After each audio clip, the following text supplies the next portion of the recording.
Hello, my name is Ritesh Joshi and I am explaining photoelectric effect. Photoelectric effect नाम आया है photon और electron से। इन दोनों का कंबाइंड जो इफेक्ट होता है वो फोटोइलेक्ट्रिक इफेक्ट कहलाता है। ये इफेक्ट सिर्फ मेटल के साथ होता है जिसमें excess number of free electron होते हैं।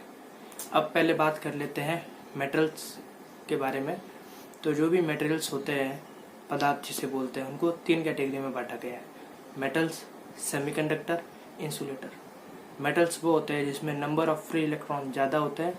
सेमीकंडक्टर में मेटल के कंपेयर में जो सेमी इलेक्ट्रॉन होते हैं, फ्री इलेक्ट्रॉन वो कम होते हैं। और इंसुलेटर में ना के बराबर फ्री इलेक्ट्रॉन होते हैं। अब बात करते हैं फ्री इलेक्ट्रॉन क्या होते हैं। इलेक्ट्रॉन दो टाइप के होते हैं, फ्री और बाउंड। ऐसे इनका लेबल नहीं होता है कि कौन सा इलेक्ट्रॉन फ्री है, कौन सा बाउंड, ऐसा नहीं होता। ये एटम है, अब इसमें इलेक्ट्रॉन है, फ्री भी बाउंड भी, डिपेंड करता है एनर्जी पे। अगर मेरी एनर्जी इतनी है कि मैं किसी इलेक्ट्रॉन को बाहर निकाल सकूं, जिस एनर्जी से इलेक्ट्रॉन बंधा हुआ है एटम से, अगर मेरी आने वाली एनर्जी उस एनर्जी से ज़्यादा है तो मैं उस इलेक्ट्रॉन को बाहर निकाल पाऊंगा।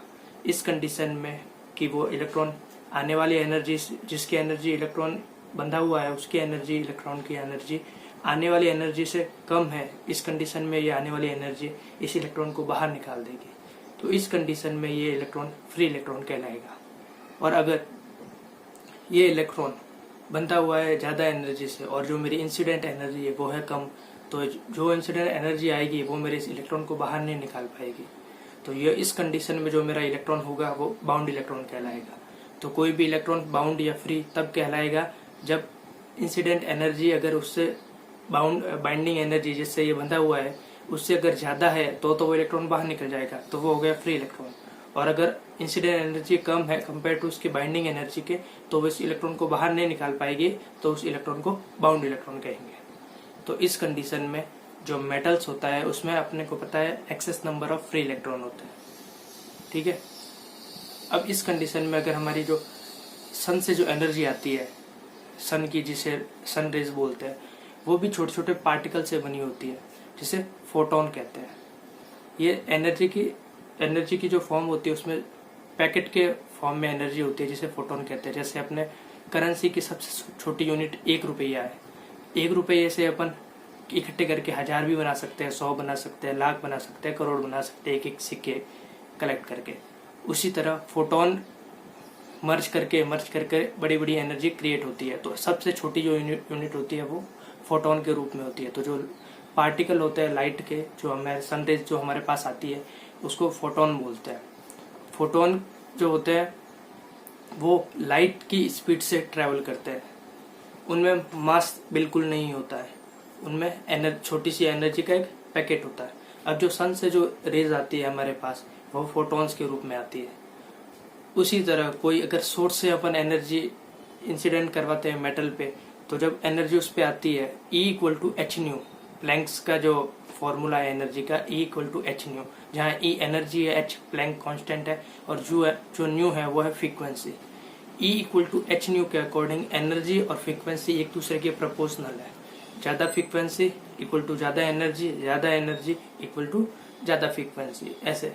तो अगर कोई एनर्जी की एनर्जी इंसिडेंट कर रही है किसी मेटल पे, तो जो फ्रीक्वेंसी उसकी हाई होती है एक सर्टेन लेवल की, अगर ज़्यादा फ्रीक्वेंसी है तो ज़्यादा एनर्जी होगी। और अपने को फ्री इलेक्ट्रॉन के लिए हमें बाइंडिंग एनर्जी से ज़्यादा एनर्जी की रिक्वायरमेंट है, तो जो हाई फ्रीक्वेंसी की जो वेव आएगी, इंसिडेंट करेगी लाइट इस मेटल पे, तो इस कंडीशन में अगर बाइंडिंग एनर्जी से ज़्यादा एनर्जी है उस इंसिडेंट लाइट के पास, तो इलेक्ट्रॉन फ्री हो जाएगा।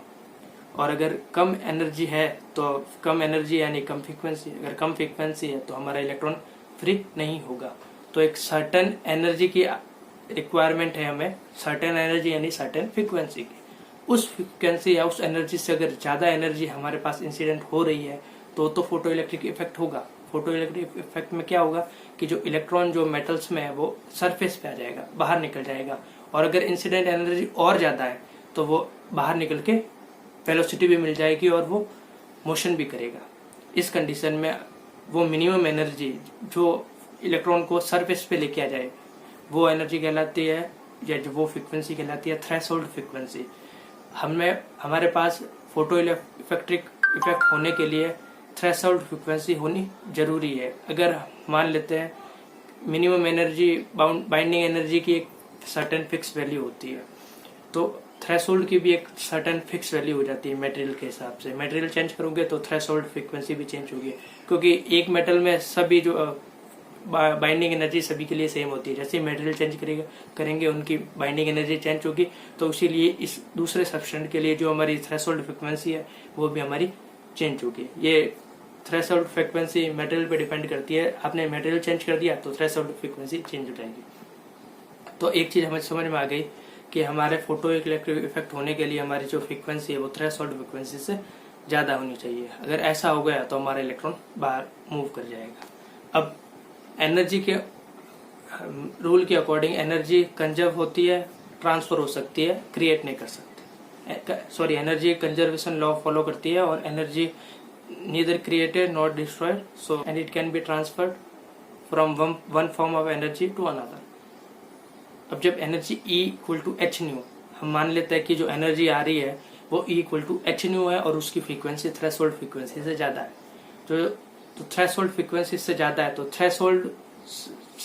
थ्रेशोल्ड तो उसमें बाहर निकालने में लग जाएगी थ्रेशोल्ड जितनी, और जो बाकी एनर्जी बचेगी उसके बाद निकालने के बाद भी एनर्जी बचेगी। अगर एनर्जी सिर्फ थ्रेशोल्ड के इक्वल है तो इस कंडीशन में क्या होगा, वो सिर्फ सरफेस तक आ जाएगा, बाहर निकल जाएगा, तो उसके पास एनर्जी नहीं होगी, और ज्यादा एनर्जी नहीं होगी तो वो मूव नहीं करेगा, क्योंकि एनर्जी हाफ ऑफ mv², ये भी एक फॉर्मूला होता है आप लोगों ने पढ़ा है। तो E equal to H nu. H nu तो इंसिडेंट एनर्जी है। अब इंसिडेंट एनर्जी से दो काम हो रहे हैं, पहला एक तो सरफेस से बाहर निकल रहा है, दूसरा मूव कर रहा है।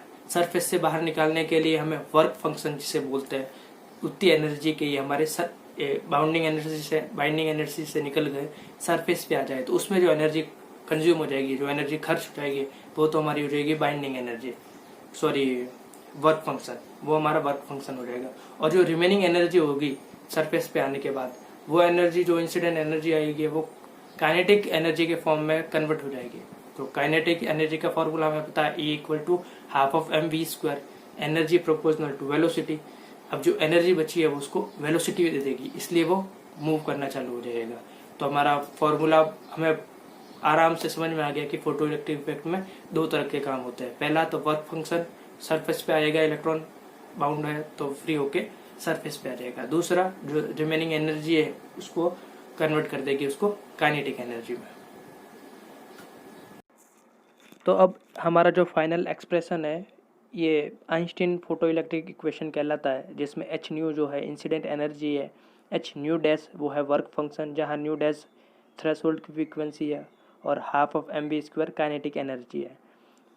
इस आइंस्टीन फोटो इलेक्ट्रिक इक्वेशन से अगर हमारे पास इंसिडेंट एनर्जी है और हमें थ्रेशोल्ड फ्रीक्वेंसी पता है, तो इस कंडीशन में हम उसकी वेलोसिटी कैलकुलेट कर सकते हैं।